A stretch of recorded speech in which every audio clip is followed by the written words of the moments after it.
Hello students, welcome back to my YouTube channel Science Fantasy. Here we are doing chapter number 4 carbon and its compound of class 10. तो look at around, अगर हम अपने आसपास देखते हैं तो हम जो बेटा कुछ भी चीज़ें लेते हैं, लाइक हम कोई भी फूड ले रहे हैं या हम कोई भी क्लॉथ्स जो भी हम कपड़े डालते हैं या फिर हम मेडिसिन की बात करते हैं या लाइक और भी चीज़ें हैं कि हमारे पास, जैसे अब हम यहाँ कॉपी का यूज़ कर रहे हैं तो आप कह सकते हो कि हमारे पास जो यहाँ पे क्या है, नोटबुक है, पेन हो गया। तो ये जो सारी चीज़ें होती हैं, ये सारी चीज़ें जो होती हैं वो किसकी बनी हुई हैं?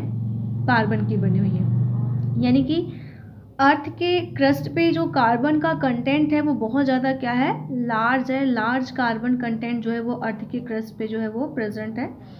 आप कह सकते हो कि अर्थ के क्रस्ट पे जो है अगर हम बात करें तो जो कार्बन है वो 0.02% जो कार्बन है वो कार्बन का जो है मिनरल जैसे हैं, जैसे कि आप कहते हो कि कार्बोनेट के फॉर्म में है, जैसे सोडियम कार्बोनेट, पोटेशियम कार्बोनेट हो गया, हाइड्रोजन कार्बोनेट यानी कि जो आपका बेकिंग सोडा वगैरह का जो फॉर्मूला होता है, या फिर आप कह सकते हो कि कोल की फॉर्म में हो गया, या फिर आप कह लो कि पेट्रोलियम की फॉर्म में होगा। इस फॉर्म में यहाँ पे प्रेजेंट होता है। उसके अलावा एटमॉस्फेयर में जो हम देखते हैं तो एटमॉस्फेयर में जो कार्बन की परसेंटेज है वो 0.03% कहाँ पे है आपकी एटमॉस्फेयर में।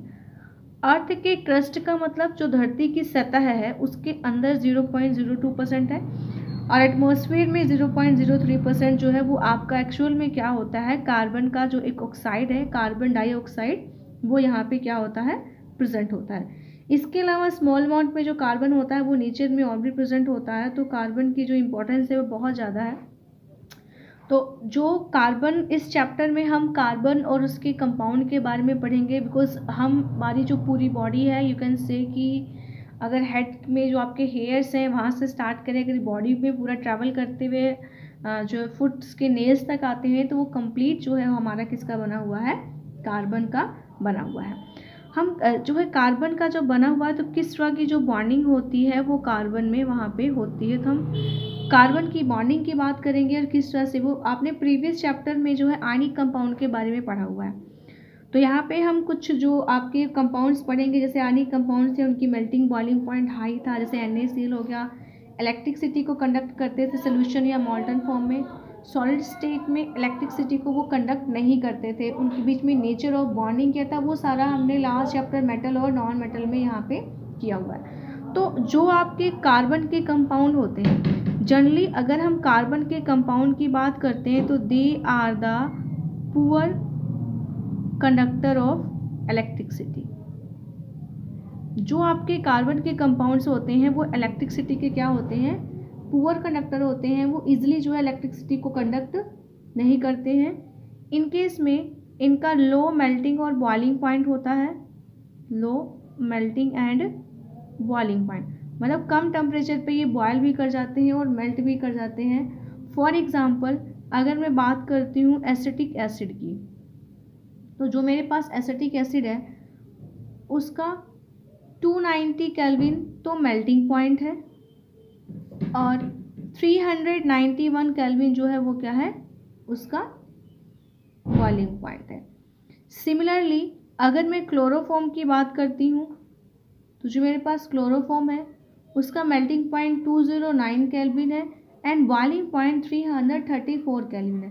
लेकिन जब आप यही आयनिक कंपाउंड की बात करते थे तो आयनिक कंपाउंड में जो इनका मेल्टिंग या बॉइलिंग पॉइंट है वो 1000 प्लस जाता था। इट मीन्स क्या है कि जो आपके कार्बन के कंपाउंड हैं, ऑर्गेनिक कंपाउंड जिनको बोलते हैं, उनका मेल्टिंग और बॉइलिंग पॉइंट क्या है, काफ़ी लो है। अब मेल्टिंग और बॉइलिंग पॉइंट लो होने का क्या मतलब है कि जो कार्बन के कंपाउंड, उसमें कार्बन कार्बन का जो बॉन्ड है, यानी कि जो यहाँ पे ये फोर्स ऑफ अट्रैक्शन है, जो फोर्स है या आप जो कहते हैं कि इनके बीच में जो बॉन्ड है वो फोर्स ऑफ अट्रैक्शन क्या है, एक तरीके से वीक बॉन्ड है, वीक है, कमज़ोर है, तभी वो आसानी से ब्रेक कर जाते हैं और ब्रेक करके जो है ये आपके जो है आसानी से मेल्ट कर जाते हैं, आसानी से क्या कर जाते हैं, बॉयल कर जाते हैं। और जब इनमें जो है ये इलेक्ट्रिसिटी को कंडक्ट नहीं करते हैं, इलेक्ट्रिसिटी को कंडक्ट करने के लिए या तो आपके पास इलेक्ट्रॉन होने चाहिए या आपके पास क्या होने चाहिए, आयंस होने चाहिए। मतलब इनके सारे इलेक्ट्रॉन जो हैं वो बॉन्डिंग में यूज़ हो गए आउटर मोस्ट सेल के, और ये आयनिक फॉर्म में नहीं आते, कोई किसी टाइप का कोई भी आयन नहीं देते हैं। इस वजह से ना वहाँ पे आयन है फ्री, ना कोई इलेक्ट्रॉन फ्री है। इसलिए जो ये आपके कार्बन के कंपाउंड्स होते हैं, जिनको आप क्या बोलते हो, कोवलेंट कंपाउंड बोलते हो, ये पुअर कंडक्टर होते हैं इलेक्ट्रिसिटी को कंडक्ट नहीं करते हैं। नाउ आपने बेटा जो है थर्ड चैप्टर किया हुआ है क्लास 9th में, वो थर्ड चैप्टर क्या था, एटम्स एंड मॉलिक्यूल। वहाँ एटम्स और मॉलिक्यूल में आपने एक वर्ड पढ़ा था, दैट इज़ द वैलेंसी के बारे में पढ़ा था। व्हाट इज़ द वैलेंसी के बारे में आप पढ़ते हो कि combining capacity of an atom. अगर हम वैलेंसी की बात करते हैं तो हम क्या कहते हैं, combining capacity of an atom is known as valency. तो किसी भी एटम की जो कंबाइन करने की जो कैपेसिटी होती है, combining capacity of an atom, मैं यहाँ पे लिख देती हूँ, इज नोन एज वैलेंसी। ठीक है, जो भी आपका जो एटम है उसकी कंबाइन करने की जो कैपेसिटी होती है उसको हम क्या कहते हैं, उसकी वैलेंसी कहते हैं। और ये जो कंबाइन करने की कैपेसिटी होती है ये किस पे डिपेंड करती है, वैलेंस इलेक्ट्रॉन पे। वैलेंस इलेक्ट्रॉन क्या होते हैं, जो आउटर मोस्ट सेल के इलेक्ट्रॉन होते हैं। जो आपका आउटर मोस्ट सेल होता है उसके जो इलेक्ट्रॉन्स होते हैं उसको हम क्या कहते हैं, वैलेंस इलेक्ट्रॉन। अब आउटर मोस्ट सेल का आपको कैसे बदलेगा, आपको ध्यान है, आपने जो है बोहर्स का जो है मॉडल पढ़ा हुआ है 9th क्लास में, उसमें आपने देखा था कि बोहर ने क्या किया था कि सेंटर पे न्यूक्लियस लिया था और उसके सराउंडिंग में सेल्स बनाए थे, ऐसे राउंड में ऐसे सेल्स उसने बनाई थी, लाइक इस तरह से स्टार्ट कर ले। तो न्यूक्लियस के पास वाली KLMN, उसके बाद बोहर ने इसको नंबर भी दिया था कि N1 2 3, इस तरह से K को फर्स्ट था LM, और इसमें इलेक्ट्रॉन की डिस्ट्रीब्यूशन कराई थी, जिसको हम क्या कहते हैं कि वो क्या होती है, इलेक्ट्रॉनिक कॉन्फ़िगरेशन। क्या होती है, इलेक्ट्रॉनिक कॉन्फ़िगरेशन। इलेक्ट्रॉनिक कॉन्फ़िगरेशन में जैसे फॉर एग्जांपल कि अगर मैं कार्बन का ही एग्जांपल लेती हूँ तो कार्बन का एटॉमिक नंबर कितना है, 6 है। तो अगर कार्बन के इलेक्ट्रॉन की डिस्ट्रीब्यूशन देखते हैं तो 2 and 4, ये आपका K सेल हो गया और ये आपका L सेल हो गया। ये वाला जो L सेल है, यही L सेल जो सबसे बाहर वाला सेल होगा उस पर्टिकुलर एटम का, वो क्या है, आपका आउटर मोस्ट सेल है। और इस आउटर मोस्ट सेल के जो इलेक्ट्रॉन्स होते हैं उन इलेक्ट्रॉन्स को हम क्या कहते हैं, वैलेंस इलेक्ट्रॉन होते हैं। और जो एटम की वैलेंसी होती है वो एटम की वैलेंसी इसी वैलेंस सेल इलेक्ट्रॉन पे क्या करती है, डिपेंड करती है। इलेक्ट्रॉनिक कॉन्फ़िगरेशन में हम क्या करते हैं, जो डिफरेंट सेल्स होती हैं उन सेल्स के अंदर जो है हम इलेक्ट्रॉन का क्या करते हैं, डिस्ट्रीब्यूशन करते हैं। तो ये जो कार्बन की जो है टेंडेंसी है, जो वैलेंसी है वो 4 है, क्योंकि इसके आउटर मोस्ट सेल में 4 इलेक्ट्रॉन है। एक्चुअली हम कहते हैं कि अगर किसी के आउटर मोस्ट सेल में 1 2 3 या 4 इलेक्ट्रॉन होते हैं तो वो उसकी क्या होती है, वैलेंसी होती है। ऐसा हमने पहले 9th क्लास में पढ़ा हुआ है। एंड अगर जो उनमें इलेक्ट्रॉन मोर देन 4 हैं तो उसको निकालने के लिए हम 8 - 5 कर दो, जितने इलेक्ट्रॉन हैं 8 - 6 कर दो, 8 - 7 कर दो, या 8 - 8 कर दो, इस तरह से हम निकालते हैं। ये 8 का क्या चक्कर है, एक्चुअल में क्या होता है, जो यहाँ पे 8 होता है उस 8 के लिए हम एक रूल यूज़ करते हैं, that is the octet rule. अब ऑक्टेट रूल का कंसेप्ट कहाँ से आया, ऑक्टेट रूल का मतलब क्या है कि जो आउटर मोस्ट सेल है, जिसको आप वैलेंस सेल भी कहते हो, ये जो आपका आउटर मोस्ट सेल है, इस आउटर मोस्ट सेल को हम क्या कहते हैं, वैलेंस सेल भी कहते हैं। तो उस जो आपका वैलेंस सेल है, जो आउटर मोस्ट सेल है, उसमें 8 इलेक्ट्रॉन होने चाहिए, उसको हम क्या कहते हैं, ऑक्टेट रूल। अब इसमें क्या होता है कि जो आपके पास आपने प्रोडिक्ट टेबल देखा हुआ है, उस प्रोडिक्ट टेबल में आपके पास लास्ट में जो 18 ग्रुप होता है वहाँ पे क्या होती है, नोबल गैसेस होती हैं।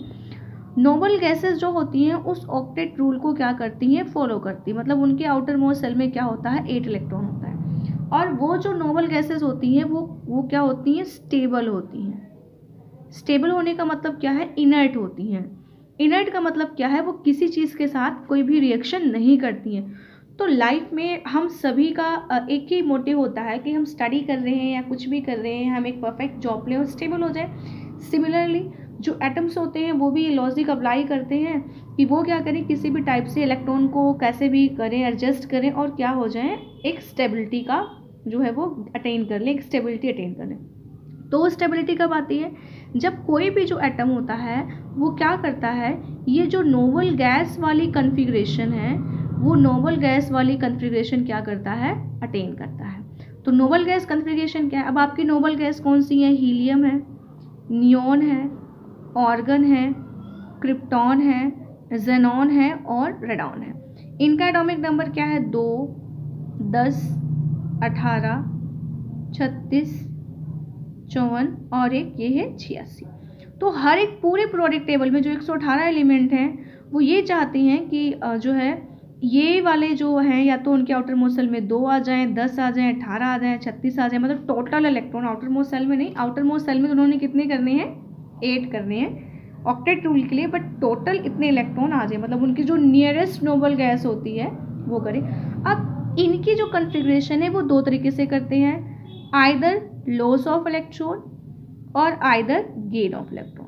या तो वो इलेक्ट्रॉन को निकाल देते हैं जो 1-2 एक्स्ट्रा होते हैं, या जो 1-2 जो है कमी होती है उसको क्या कर लेते हैं? गेन करते हैं, लेकिन बहुत ज़्यादा नहीं करते हैं। तो अगर हम कार्बन के इलेक्ट्रॉनिक कन्फिग्रेशन की बात करें, अगर हम यहाँ पे कार्बन की बात करते हैं तो कार्बन का एटॉमिक नंबर क्या है? 6 है, क्योंकि हम कार्बन कंपाउंड के बारे में पढ़ रहे हैं तो हम कार्बन के बारे में ही बात करेंगे, एक्स्ट्रा कुछ नहीं करेंगे यहाँ पे। तो कार्बन की अगर हम डिस्ट्रीब्यूशन देखते हैं तो 2 और 4।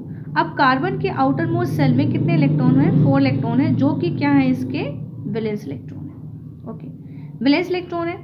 अब कार्बन के पास जो नियरेस्ट नोबल गैस हम देख रहे हैं वो दोनों ये हैं, एक तो क्या है? हीलियम है, एक क्या है? नियोन है। वो कैसे आ सकती है? अगर कार्बन क्या कर दे, ये 4 जो इलेक्ट्रॉन है उसका क्या कर दे? लॉस कर दे। इसका अगर लॉस कर देगा तो क्या बनेगा? C4 पॉजिटिव, C4 पॉजिटिव बनेगा, कटायन बन जाएगा। ये लॉस कर देगा तो 2 इलेक्ट्रॉन बचेंगे और 2 किसकी कन्फिग्रेशन ले लेगा? वो हीलियम नोबल गैस की कन्फिग्रेशन लेगा। लेकिन इस 4 इलेक्ट्रॉन को निकालने के लिए एनर्जी की रिक्वायरमेंट बहुत ज़्यादा होती है। मैं आपको यहाँ पे एक चीज़ और बताऊँगी, किसी भी एटम के आउटर मोस्ट सेल से इलेक्ट्रॉन्स को बाहर निकालने के लिए जो एनर्जी की रिक्वायरमेंट होती है उस एनर्जी को हम क्या कहते हैं? Ionisation energy. तो यहाँ पे कार्बन के केस में जब 4 इलेक्ट्रॉन निकालने हैं, उसको C4 आयन बनाना है, तो यहाँ पे जो एनर्जी की रिक्वायरमेंट होगी वो बहुत ज़्यादा होगी, बिकॉज ये इलेक्ट्रॉन आपको ऐसे तो मिलते ही हैं, क्योंकि क्या होता है कि जो न्यूक्लियस है उस न्यूक्लियस में प्रोटॉन और न्यूट्रॉन होते हैं और आउटर मोस्ट सेल में क्या होते हैं? इलेक्ट्रॉन होते हैं। जो प्रोटॉन होता है वो पॉजिटिवली चार्ज होता है और इलेक्ट्रॉन क्या होता है? नेगेटिवली चार्ज होता है। तो ये जो पॉजिटिवली चार्ज प्रोटॉन है ये क्या करता है? इन इलेक्ट्रॉन्स को होल्ड करके रखता है, जिस वजह से वहाँ से इलेक्ट्रॉन निकालना जो है वो काफ़ी ज़्यादा डिफिकल्ट होता है, लॉट ऑफ एनर्जी निकलती है। अब दूसरा क्या है कि अगर यहाँ से कार्बन 4 इलेक्ट्रॉन निकाल नहीं सकता तो वो क्या कर ले? 4 गेन कर ले। कार्बन के पास 6 इलेक्ट्रॉन है, अगर आप उसमें 4 और ऐड कर देते हो यानी कि 4 इलेक्ट्रॉन का वो क्या कर लेता है? गेन कर लेता है। तो गेन करके क्या आ जाएगा? 10 इलेक्ट्रॉन आ जाएंगे। 10 का मतलब उसको नियोन की कन्फिग्रेशन मिल जाएगी कार्बन को, लेकिन फिर भी बात वही है कि जब ये 4 को गेन करेगा तो 4 नेगेटिव बनाएगा। अब प्रोटॉन तो इसके पास कितने हैं? 6 हैं, लेकिन अगर 4 गेन करता है तो इलेक्ट्रॉन कितने हो जाएंगे? 10 हो जाएंगे। फिर वही बात आ जाती है कि पॉजिटिव चार्ज कम हो गए, नेगेटिव चार्ज क्या हो गए? ज़्यादा हो गए। तो ये जो 6 प्रोटॉन हैं ये 10 इलेक्ट्रॉन्स को होल्ड करके नहीं रख सकते हैं, जो ये एक्स्ट्रा इलेक्ट्रॉन 4 ऐड हो रहे हैं। मतलब दोनों ही केस में ना तो कार्बन इलेक्ट्रॉन का लॉस कर सकता है क्योंकि एनर्जी की रिक्वायरमेंट बहुत ज़्यादा होती है, और ना ही जो कार्बन है वो इलेक्ट्रॉन को गेन करके 4 नेगेटिव यहाँ पे जो है ये अनायन बना सकता है, क्योंकि जो प्रोटॉन है वो 10 है और वो 10 प्रोटॉन क्या करते हैं? प्रोटॉन जो है वो 6 हैं, वो 10 इलेक्ट्रॉन्स को होल्ड करके नहीं रख सकते। तो इसमें जो कार्बन की एक प्रॉब्लम आती है, उस कार्बन की प्रॉब्लम को कार्बन ओवरकम करने के लिए कार्बन क्या करता है? इलेक्ट्रॉन की शेयरिंग करता है। कार्बन जो है वो क्या करता है? इलेक्ट्रॉन की शेयरिंग करता है। तो शेयरिंग में क्या करता है कि शेयरिंग किसका करेगा? जब भी कोई भी एटम जो है वो बॉन्ड बनाता है बेटा, तो बॉन्ड फॉर्मेशन में जो उसके आउटर मोस्ट सेल के इलेक्ट्रॉन होते हैं जिनको हम क्या कहते हैं? वैलेंस इलेक्ट्रॉन कहते हैं। वैलेंस इलेक्ट्रॉन ही क्या करते हैं? पार्टिसिपेट करते हैं। ओके, आउटर मोस्ट सेल के जो इलेक्ट्रॉन्स हैं जिनको हम क्या कहते हैं? वैलेंस इलेक्ट्रॉन कहते हैं, वही इलेक्ट्रॉन क्या करते हैं? यहाँ पे पार्टिसिपेट जो है वो करते हैं बॉन्ड फॉर्मेशन में। मतलब कार्बन क्या करेगा? उसके वैलेंस सेल में कितने इलेक्ट्रॉन है? 4 इलेक्ट्रॉन है। ये ई के ऊपर माइनस से सिंबल इलेक्ट्रॉन का यूज हो रहा है, आप ध्यान रखना, आपने पहले भी किया हुआ है ये। तो कार्बन क्या करता है? ना तो वो लॉस करता है ना ही गेन करता है, वो सिर्फ क्या करता है, जो 4 इलेक्ट्रॉन होते हैं उनकी क्या कर देता है, शेयरिंग करता है। शेयरिंग इस मैनर से करता है कि वो 4 इलेक्ट्रॉन कहीं ना कहीं से शेयर करेगा तो उसको 4 इलेक्ट्रॉन खुद भी मिलते हैं और उसका जो ऑक्टेट होता है वो कंप्लीट होता है। अब इसमें हम सबसे सिंपलेस्ट मॉलिक्यूल जो है वो हाइड्रोजन की बात कर लेते हैं। हाइड्रोजन का सिंबल क्या है, H है, और हाइड्रोजन का जो एटॉमिक नंबर है वो 1 है। मीन्स कि अगर आप हाइड्रोजन का इलेक्ट्रॉन डॉट स्ट्रक्चर बनाते हो तो ऐसे आता है, और हाइड्रोजन H2 के फॉर्म में स्टेबल होता है ऐसे, तो जो दूसरा हाइड्रोजन है इस तरीके से आएगा। अब क्या किया, इस हाइड्रोजन ने इसके एक इलेक्ट्रॉन को शेयर किया और इस वाले ने दूसरे वाले के एक इलेक्ट्रॉन को शेयर किया।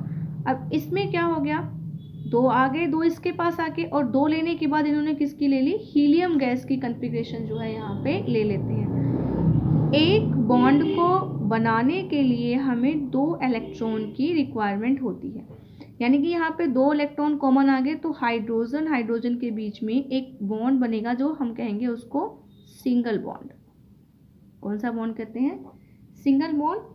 और सिंगल बॉन्ड को हम एक स्ट्रेट सिंगल लाइन से हम यहाँ पे क्या करते हैं, शो करते हैं। इसकी वजह से क्या हुआ कि जो हाइड्रोजन है दोनों के पास 2-2 शेयरिंग से आ गए और उन्होंने क्या किया, नोबल गैस कॉन्फ़िगरेशन को क्या कर लिया, अटेन कर लिया। तो यहाँ पे हाइड्रोजन ने कितने इलेक्ट्रॉन शेयर किए, 1, ठीक है, एक दोनों ने यहाँ पे आपका शेयर किया। सिमिलरली आप जो है डिफरेंट स्ट्रक्चर्स भी ड्रॉ कर सकते हो। तो यहाँ पे जो शेयर्ड पेयर इलेक्ट्रॉन से जो बॉन्ड बना है कि यहाँ पे उस बॉन्ड को हम क्या कहते हैं, कोवलेंट बॉन्ड। कैसा बॉन्ड करते हैं, covalent bond. The bond formed between atoms by sharing of electron, कि 2 या 2 से ज़्यादा एटम्स के बीच में जो बॉन्ड इलेक्ट्रॉन की शेयरिंग से बनता है उसको हम क्या कहते हैं, कोवलेंट बॉन्ड कहते हैं। और उसको हम दोनों एटम्स के बीच में ऐसे लाइन से क्या कर देते हैं, रिप्रेजेंट कर सकते हैं। सिमिलरली इसी तरीके से अगर हम क्लोरीन देखें तो क्लोरीन का एटॉमिक नंबर 17 है, और क्लोरीन की जो एटॉमिसिटी है वो कैसी है, डाई एटॉमिक मॉलिक्यूल है, अकेला एग्जिस्ट नहीं करता। क्लोरीन जो है वो एग्जिस्ट करता है Cl2 के फॉर्म में। अब क्लोरीन में हम करते हैं 2, 8 और 7। आउटर मोस्ट सेल में 7 इलेक्ट्रॉन है, ऑक्टेट के लिए कितने चाहिए, 8 चाहिए।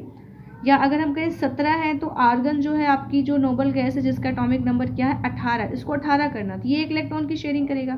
तो ऐसे क्या करेगा, क्लोरीन 1, 2, 3, 4, 5, 6, 7, हम इलेक्ट्रॉन डॉट स्ट्रक्चर बनाते हैं। इलेक्ट्रॉन डॉट स्ट्रक्चर में हम क्या करते हैं, आउटर मोस्ट सेल के इलेक्ट्रॉन को डॉट से रिप्रेजेंट करते हैं। ऐसे किया, इसने 1 इलेक्ट्रॉन इसका शेयर किया और इसने 1 इलेक्ट्रॉन इसका शेयर किया, तो दोनों के पास 8-8 इलेक्ट्रॉन हो गए। और यहाँ पे क्या हुआ, क्लोरीन के बीच में सिंगल बॉन्ड बन गया और Cl2 मॉलिक्यूल है, तो इस तरह से इन्होंने क्या बनाया, कोवलेंट बॉन्ड बनाया। सिमिलरली अगर हम एक दूसरा मॉलिक्यूल लेते हैं, बात करते हैं ऑक्सीजन की। किसकी बात करते हैं, ऑक्सीजन की।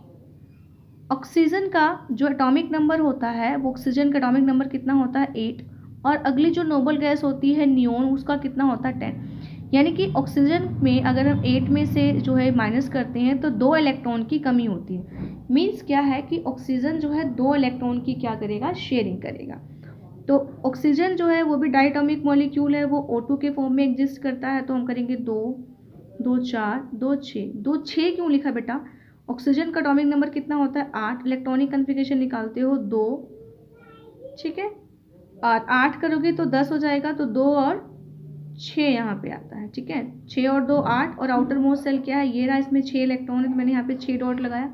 ऐसे दूसरा वाला भी ऑक्सीजन होगा, ये डॉट हमने बनाया, तो इसने क्या किया, 2 इसके वाले लिए और 2 क्या किए, इसके वाले लिए। तो अब आप देख रहे हो ऑक्सीजन के बीच में कितने इलेक्ट्रॉन आ रहे हैं, 4 इलेक्ट्रॉन का मतलब क्या है, 2 बॉन्ड बनना, यानी कि ऑक्सीजन के बीच में आप 2 लाइन लगा के यहाँ पे शो करोगे, और ये जो बॉन्ड होता है इस बॉन्ड को हम क्या कहते हैं, डबल बॉन्ड। इस बॉन्ड को हम क्या कहते हैं कि ऑक्सीजन के बीच में यहाँ पे जो बॉन्ड फॉर्मेशन हुई है वो कैसा बॉन्ड बना है, यहाँ पे डबल बॉन्ड यहाँ पे बना हुआ है, क्योंकि 2 इलेक्ट्रॉन की कमी थी और 2 इलेक्ट्रॉन जब उसने शेयर किए तो डबल बॉन्ड की फॉर्मेशन हुई। और साथ में क्या हुआ कि ऑक्सीजन ने 8 था, 2 इलेक्ट्रॉन ले लिए, 10 पूरे हो गए, 10 इसके 10 मतलब नियोन की कॉन्फ़िगरेशन, उसको नोबल गैस कॉन्फ़िगरेशन यहाँ पे मिल गई। सिमिलरली अगर हम डायटोमिक मॉलिक्यूल नाइट्रोजन की बात करते हैं, नाइट्रोजन भी डायटोमिक मॉलिक्यूल है और जो नाइट्रोजन का एटॉमिक नंबर होता है वो कितना होता है 7, तो इसको 2 और 5। अब ये भी जो है 5 हो गई, अब इसको भी 10 चाहिए, तो 7 में कितने ऐड करोगे, मतलब अगर हम 7 में 3 ऐड कर देते हैं तो 10 का मतलब उसको नियोन की कॉन्फ़िगरेशन मिल जाती है। और ऑक्टेट रूल की बात करें तो 5 है, 5 में 3 ऐड करेंगे तो वहाँ पे भी 8 आ जाता है, ऑक्ट का मतलब 8, ठीक है। तो इट मीन्स क्या है, नाइट्रोजन 3 इलेक्ट्रॉन को शेयर करेगा। अब नाइट्रोजन का इलेक्ट्रॉनिक कॉन्फ़िगरेशन निकाला है के एल सेल के अकॉर्डिंग, तो यहाँ पे के और एल में 5 है, आउटर मोस्ट सेल है। इलेक्ट्रॉन डॉट स्ट्रक्चर बनाएंगे 1 2 3 4 और ये 5। ऐसे दूसरे वाला का बनाएंगे 1 2 3 4 5। तो 5 के लिए है तो 3 चाहिए, तो 3 इसने इसका वाला शेयर किया। ऐसे सिमिलरली ये वाला भी 3 यहाँ पे शेयर होगा। तो 3 इलेक्ट्रॉन शेयर होने का मतलब क्या हुआ, 6 इलेक्ट्रॉन। अब मैंने बताया था कि एक बॉन्ड अगर बनता है तो कितने इलेक्ट्रॉन चाहिए, 2 इलेक्ट्रॉन चाहिए हमें, और यहाँ पे 6 इलेक्ट्रॉन है। 6 इलेक्ट्रॉन का मतलब नाइट्रोजन के बीच में यहाँ पे ट्रिपल बॉन्ड जो है वो एग्जिस्ट करता है। तो यहाँ पे ये जो बॉन्ड हुआ, इस बॉन्ड को हम क्या कहते हैं, ट्रिपल बॉन्ड। ट्रिपल बॉन्ड का मतलब 3 बॉन्ड यहाँ पे एग्जिस्ट करते हैं। तो ये आपका नोबल गैस कॉन्फ़िगरेशन लेने की वजह से ऐसा होता है कि यहाँ पे ये 3 इलेक्ट्रॉन शेयर कर रहे हैं, ऑक्सीजन 2 इलेक्ट्रॉन शेयर कर रहा है, यहाँ पे मैंने क्लोरीन दिखाया था वो 1 इलेक्ट्रॉन शेयर कर रहा है, हाइड्रोजन भी यहाँ पे क्या कर रहा है, 1 इलेक्ट्रॉन शेयर कर रहा है। तो इस वजह से यहाँ पे हम एक वर्ड यूज़ करते हैं कोवैलेंसी, क्योंकि मैंने आपको बताया था कोवैलेंट बॉन्ड बनाते हैं, सभी कोवैलेंट बॉन्ड बनाते हैं। तो व्हाट इज द कोवैलेंसी, तो इसमें आप कोवैलेंसी में लिखेंगे during the formation of covalent bond, the electron shared by an atom is known as its covalency। Means कि जब भी कोई एटम इलेक्ट्रॉन को शेयर करके कोवैलेंट बॉन्ड बना रहा है तो during the formation of covalent bond वो कितने इलेक्ट्रॉन की शेयरिंग करता है, वो उसकी कोवैलेंसी है। जैसे नाइट्रोजन के केस में नाइट्रोजन की कोवैलेंसी कितनी है 3, क्योंकि नाइट्रोजन 3 इलेक्ट्रॉन को शेयर करता है। ऑक्सीजन के केस में ऑक्सीजन की कोवैलेंसी कितनी है 2, क्योंकि ऑक्सीजन 2 इलेक्ट्रॉन को शेयर करता है।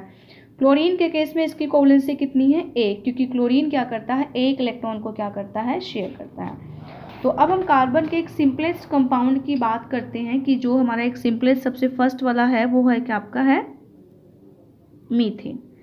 मीथेन जो है एक ऐसा कंपाउंड है कार्बन का जो सबसे फर्स्ट है, वाइडली यूज है। मीथेन जो है एज ए फ्यूल यूज होता है, कंबशन करके काफ़ी ज़्यादा हीट देता है। उसके अलावा जो मीथेन है वो एक मेजर कंपोनेंट होता है आपका बायोगैस में, और दूसरा किस में होता है, सीएनजी में। सीएनजी की फुल फॉर्म क्या होती है, कंप्रेस्ड नेचुरल गैस। सीएनजी की फुल फॉर्म क्या है, कंप्रेस्ड नेचुरल गैस। ये सीएनजी की जो है वो आपकी फुल फॉर्म है। तो ये कार्बन का एक सिंपलेस्ट कंपाउंड है। इसमें मीथेन का जो फॉर्मूला होता है वो क्या होता है, CH4 होता है। आपको पता है जो हाइड्रोजन है उसके आउटर मोस्ट सेल में सिर्फ कितने इलेक्ट्रॉन होते हैं, 1 इलेक्ट्रॉन होते हैं। और जो कार्बन है अगर उसकी बात करें तो 2 और 4 होते हैं। तो ये एक टेट्रावेलेंट है। टेट्रा का मतलब यहाँ पे 4 के लिए हम वर्ड यूज़ करते हैं टेट्रावेलेंट का मतलब वैलेंसी, 4 वैलेंसी यहाँ पे शो करता है नोबल गैस कॉन्फ़िगरेशन के लिए। तो यहाँ पे क्या करेगा, जो कार्बन है वो 4 तरफ से हम यहाँ पे कार्बन के इलेक्ट्रॉन को डॉट से और हाइड्रोजन के इलेक्ट्रॉन को क्रॉस से शो कर रहे हैं डिफ्रेंशिएशन के लिए। तो हाइड्रोजन का आउटर मोस्ट सेल का इलेक्ट्रॉन है। तो ये देखो हाइड्रोजन ने 1 इलेक्ट्रॉन कार्बन के साथ शेयर किया और अपनी हीलियम की कॉन्फ़िगरेशन ली। हीलियम सेकंड पे आ रहा है और कार्बन क्या करेगा, इन चारों हाइड्रोजन से 1 इलेक्ट्रॉन ले लेगा तो 4 मिल जाएंगे और इसके पास जो है वो 8 इलेक्ट्रॉन यानी कि टोटल 10 हो जाएंगे। नियॉन की कॉन्फ़िगरेशन यहाँ पे आ जाएगी। तो ये जो बॉन्ड शेयरिंग से बन रहे हैं इन बॉन्ड को हम क्या कहते हैं, कोवैलेंट बॉन्ड बोलते हैं। मैंने आपको पहले ही बता दिया है कि ये शेयरिंग से बनते हैं। और कोवैलेंसी क्या होती है, कोवैलेंसी वही जितने इलेक्ट्रॉन वो शेयर करते हैं। जो कोवैलेंट बॉन्डेड मॉलिक्यूल होते हैं उसका जो बॉन्ड होता है वो मतलब स्ट्रॉन्ग बॉन्ड होता है। स्ट्रॉन्ग बॉन्ड होने की वजह से ये मतलब थोड़े से जो है स्ट्रॉन्ग होते हैं कार्बन कार्बन के बॉन्ड, लेकिन इनमें इंटरमोलिकुलर फोर्सेस क्या होता है, वीक होता है। तो जो फोर्स ऑफ अट्रैक्शन है एक मॉलिक्यूल का, वो जो फोर्स ऑफ अट्रैक्शन इनके मॉलिक्यूल्स के बीच में होता है, वो फोर्स ऑफ अट्रैक्शन क्या होता है, काफ़ी ज़्यादा वीक होता है, जिसकी वजह से जो कार्बन के कंपाउंड होते हैं उनका low melting point and low ही इनका बॉइलिंग पॉइंट यहाँ पे आपका होता है। और ये आपके जो है पार्टिकल्स जो आपके कंपाउंड बन रहे हैं, तो इनके पास आप देख रहे हो सभी इलेक्ट्रॉन्स जो हैं ये यूज़ हो गए, कोई भी इलेक्ट्रॉन फ्री नहीं है। तो जनरली जो होते हैं ये पुअर कंडक्टर होते हैं इलेक्ट्रिसिटी की, मतलब इसमें से जो इलेक्ट्रिसिटी होती है वो अच्छे से पास नहीं होती है। तो आज के लेक्चर में हम कार्बन कंपाउंड के बारे में इतना ही करेंगे। नेक्स्ट लेक्चर में हम इससे आगे की जो प्रॉपर्टीज़ हैं वो कार्बन कंपाउंड की डिस्कस करेंगे। तब तक आप वीडियो को केयरफुली देखिए, जो भी आपकी क्वेरीज़ हैं वो लीजिए, वीडियो को लाइक कीजिए, चैनल को सब्सक्राइब कीजिए। Thank you so much.